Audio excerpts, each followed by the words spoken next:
in a claim in the federal district court, I reference two different orders. Do I need to have them both up front, or can I wait for the one for the damages until after the 21 days is up and they don't respond? Okay, say that one more time. You have two claims in the federal district court? One claim with two orders. One would be a cease and desist order from further trespass until the claim is solved, and the other one would be for the damages. So my question is, I know I need the cease and desist order to go in with the summons and the initial claim so it can be served to the wrongdoer respondent. Is it okay to wait for the damages order until the 21 days is up, or do I need to do it up at the same time as the first order? Okay, this is kind of vague. I'm trying to catch on real quick. Are you the claimant? Are you the one making a claim? Filed the claim in the district court? I would be the one making the claim. Okay, and what is the claim basically about? What is it? What is the trespass? What did they do? They're trying to take our home. Okay, so what's the trespass? And so we are claiming we have ownership with actually three other court processes. It has to be a trespass. What is the nature? What's the nature of the trespass? What's the characteristic of the trespass? When you wrote the caption, you wrote like the United States District Court of Central Missouri, whatever. You put your name and the other people's name on the left. You put those funny lines in the middle, and the caption's on the right. You wrote a trespass, and you wrote colon. What is the characteristic of the trespass? How did you define the trespass? It's trespass upon claimant's rights, personal property, and land. So that's what you did. Well, okay, that's pretty long. How did you stylize it again on the front cover? Declaration of wrongs, trespass upon claimant's rights, personal property, and land. Okay. Well, I'm just trying to say, I try to tell people, just say, you're administrating my property without right. Or just like administrating with property. I'm just trying to make it really simple. The administration of property without right. I kind of see where you're going with that. Okay, and did you go through the private process first? Did you exhaust all kinds of administration? I've been through many private processes, three different foreign judgments, you might say. So I'll be putting in because of the full faith and credit in honoring other processes, other court processes, which they have not. Right. And then it is a simple one-page claim, which I did fax to you because I'd made a.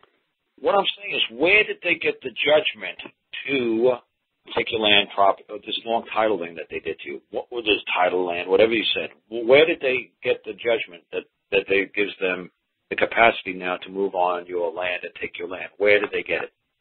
In a justice court through an unlawful detainer, which is a wrong process to, it stylizes us, characterizes us as tenants. And did you just make a simple one-sentence order to that court, wherever you got, I couldn't really understand the name of the court, and just say that the order there is a void judgment? I have tried that. This judge, I need to disqualify him. Now he's coming after us for, he just issued an order for show cause and possible imposition of sanctions. He's refused my trial by jury, which I've paid for. I need to disqualify him. That was going to be my other question. For incompetence. I'm just going to make up a name of a court because I really couldn't hear what you were saying. I'm just going to say the District Court of St. Louis, Missouri. So this District Court of St. Louis, Missouri, whatever it was, they gave a judgment to the other side to take your whatever they took away from you. They wanted to take something from you. So you got a warrant in debt or wrongful detainment or something like that. You got some sort of a judgment that you don't believe is accurate. And I have refuted it, disputed it, all of those things. They still had the sheriff come and throw us out. Okay. What I'm trying to say, did you file? All I'm saying is, did you file a void judgment? Did you just file in that the judgment is void? Did you just write did you just do a simple void judgment claim? Not that simple. I did say the claim. I did make a claim recently, and he's saying actually the judge is saying that they're frivolous, and that's why I've got to disqualify. What I'm trying to say is, all you have to do is, like I said, that Richard Cornforth puts on that great video about void judgments, and he made it very simple and very clear that you could walk into any 99. He basically said 100% of all the summary judgments or judgments that are gotten by an attorney over a man are void on their face because the attorney for the corporation, the attorney for the bank, has no first-hand knowledge and was not allowed to notice the court, motion the court, present evidence to the court, wasn't allowed to do anything in front of the court unless it was a competent witness who had first-hand testimony and could testify under oath of affirmation that they knew what they were moving before the court was true. Now, an attorney can't testify that anything he presents to the court was true for the name of Bank of America or anybody. They can't do it. So did you ever, I think I probably said that to everybody a million times, did you watch Richard Cornforth's videos on YouTube?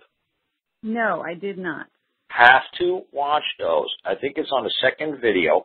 It's 3 videos. I think it's 45 minutes long. It's going to be, I think, around the 50-minute mark on the second, like you watched all of them. It's like a 5-minute mark in the second video. The first one is kind of boring a little bit. Richard Cornforth is a man from Oklahoma. He's a nice man, beautiful voice, nice and lovely and laid-back guy. So it's not a hard video to watch, but he's going to read the whole entire Trinsey versus Pagliaro case of 1964. So when you see these 2 other people, a woman and a man, stand up and they read the whole entire case, you can fast forward through it. Just fast forward to that whole thing. 30 minutes of that, just blow right through it because it's just going to confuse you. And then when Richard comes back and he starts describing what did you people notice in the Supreme Court's ruling, in their opinion, in Trinsey versus Pagliaro. And everybody in the class says, we have no clue because you bored us to death for 30 minutes reading the whole damn Supreme case. So he said, let me make it simple then. No attorney can come forth unless under oath of affirmation to move any evidence, produce any documents, show any evidence, show any bills, show anything before this court, motion the court, move the court, ask the court for judgment, unless they have first-hand knowledge that anything on that piece of paper is accurate and true. Did they produce those? Did they write those numbers out themselves? No. Did they write those? No. They didn't do anything. They didn't do any of those things themselves. So this is where Greg and I try to talk to you folks about this is where you could use the common law to take over their side. And you don't have to go into federal court over this. You just have to go back to the original court of the original jurisdiction who created this judgment against you and just say that it is a void judgment due to what the Supreme Court ruled in Trinsey versus Pagliaro. And that's basically it. It's basically a one-sentence thing that you have to say, that no attorney is allowed to present any evidence, come forth unless they have first-hand knowledge, and somehow this court ignored that simple rule. You know why they ignored that simple rule is because you failed to object. Actually, I did bring this up before, and the judge ignored it. He has, this particular judge is obviously... The judge would ignore it. The judge will ignore it. This attorney has no standing or status here. Where's his authority? He can't speak. The judge will ignore it if you come in as a defendant. Okay, so I have to turn around and make the claim. I've done that. I just did this.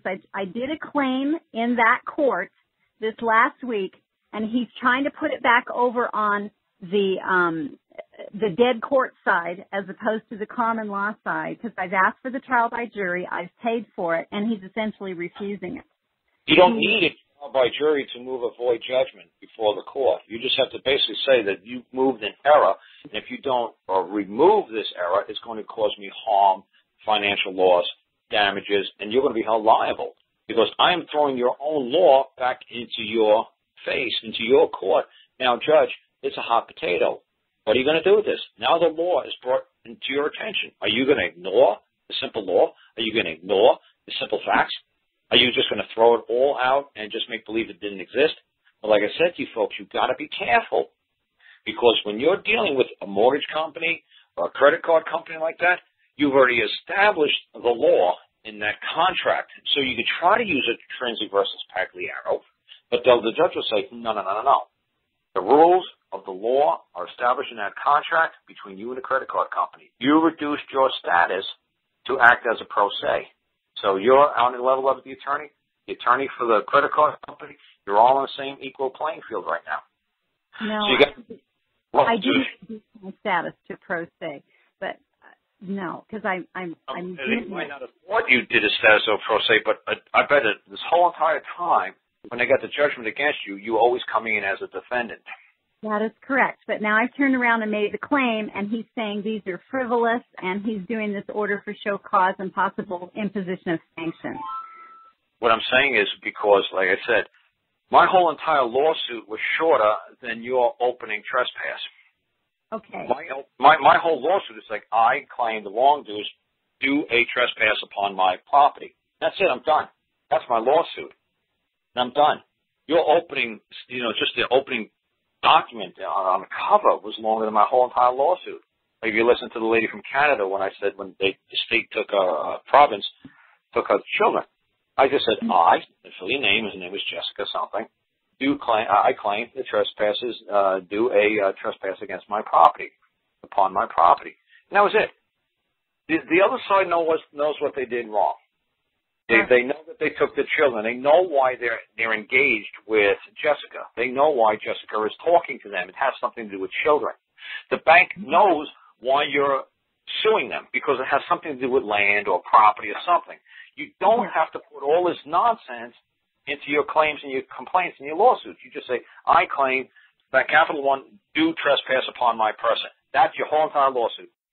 And I guarantee your lawsuit says a lot more than that. Your title says more than that.